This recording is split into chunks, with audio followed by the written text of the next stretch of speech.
The first book I ever wrote, which was The Secret Bunker 1 Darkness Falls, I actually wrote directly into Google Drive. I didn't write it into Microsoft Word because the advantage of Google Drive is that it's free, number one. Number two, the minute you write, your work is backed up into the cloud. So I was very keen to make sure that my work was backed up safely. So I just wrote it directly into Google Drive. Now, Google Drive is a great alternative. Number one, if your budget won't stretch to Microsoft Word, because as I said in video 1 in this part of the training, it is backwards and forwards compatible. So if somebody sends you a Word document, you can import it into Google Drive and Google Drive will open it correctly and allow you to read it.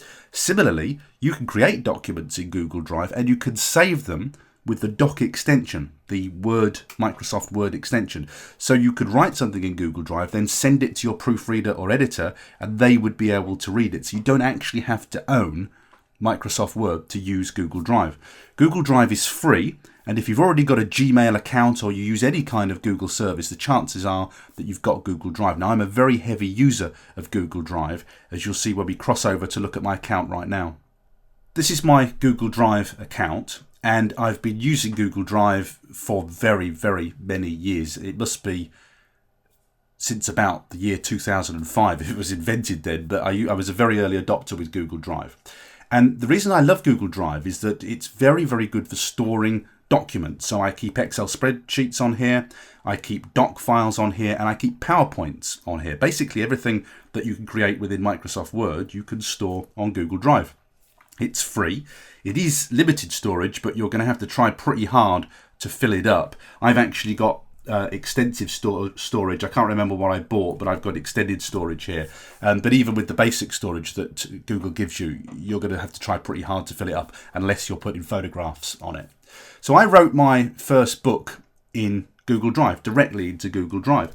And to do that, I just clicked New in Google Drive, New Google Doc. Now, Google Doc is just the equivalent of a Microsoft Word document.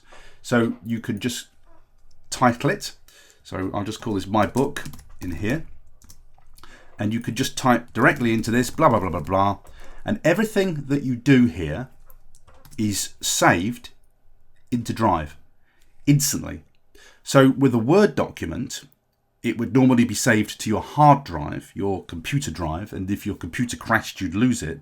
The great thing about Google Drive is the minute you write, it is saved securely in your cloud account.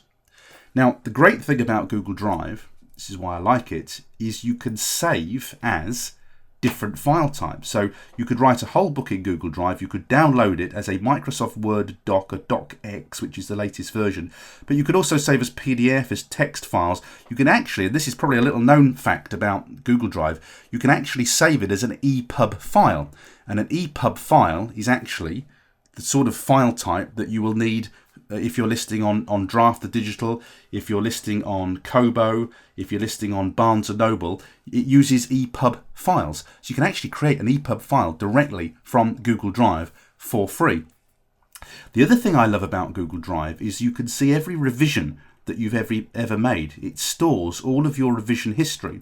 So for instance, if you'd started working on a book and you'd revised it, and you thought, do you know what, all those changes were rubbish, I want to go back to the original version, you would just be able to go back to your revision history. Every single save that you had made of that document would be there ready for you to go back to. Now, often I use it because I might have deleted something. I thought, oh, what was that? What did I put in there? What was that name? What was that reference? And I can go back to the revision guide, look at the revision, and then put it straight back to the version that I'm working on right now. So you could very happily skip between the versions. And the best way for me to illustrate this is for me to show you actually one of the books that I've done and show you why I like it so much and why I like to write in Drive as in preference to writing into Word.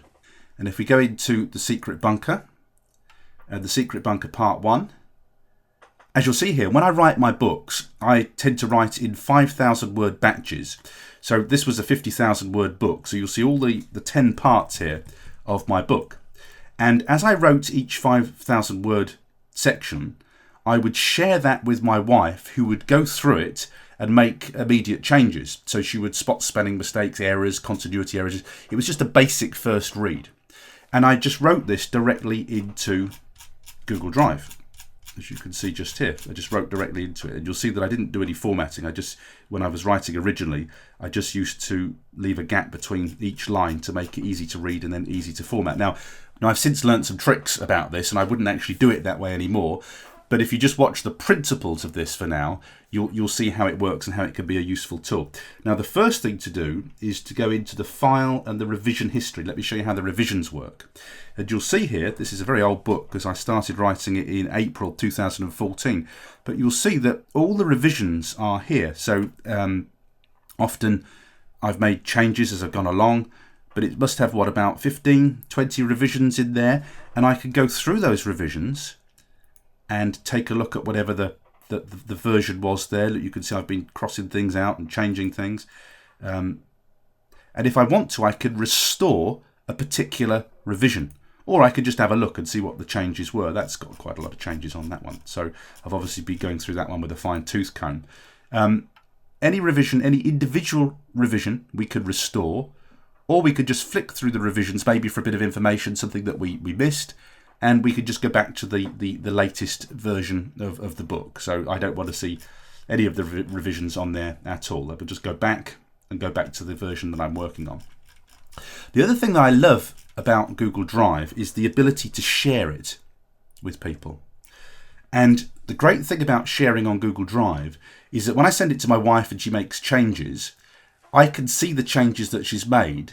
And if I want to, I can revert back to my original. So if my wife made a load of changes and I thought, no, actually, I don't like those changes, I could just go back to the original. But I could also track the changes that she's made if I want to. And I do that in Google Drive by clicking on that share button just there. And I could share it, that particular document, with my wife. So I've actually shared it with my wife and one of my kids here to read it through. And at any stage, if we want to, we can go into here. We could look at the people who are editing it, and we could revoke that sharing access if we want to.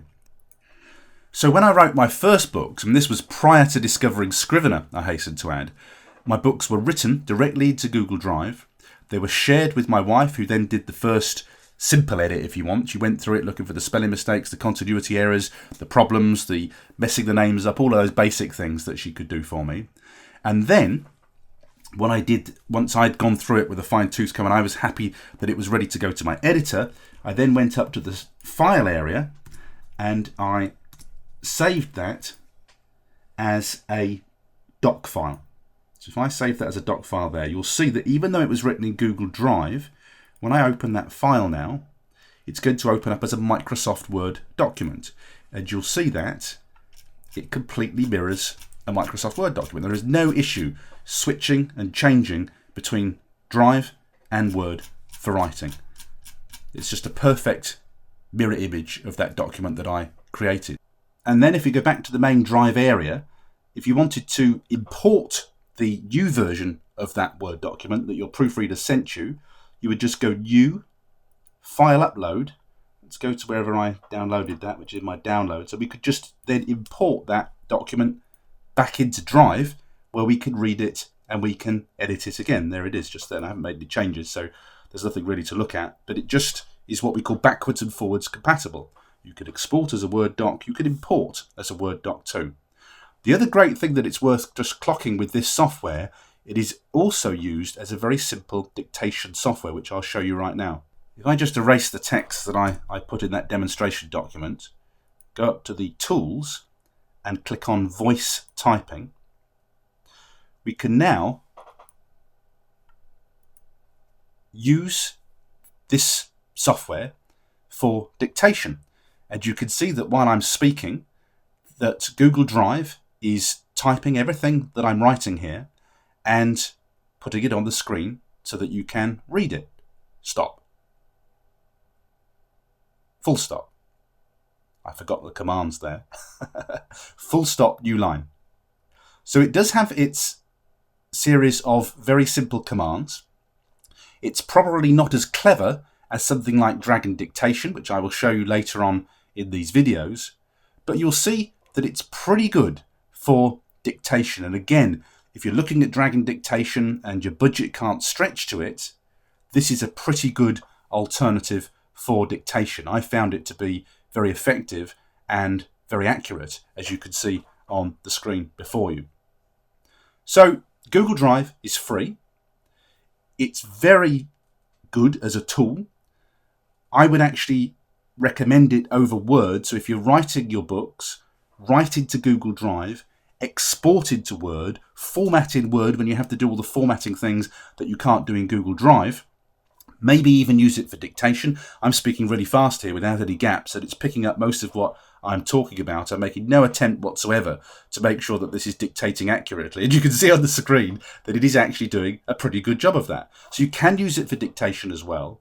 But I, in the pecking order, would use this over Word, export these documents as Word, and then send them to my proofreader and use them for formatting. But I wouldn't write personally directly into Word. And I got on extremely well with Google Drive as a free tool until I discovered Scrivener, which I will show you in a subsequent video.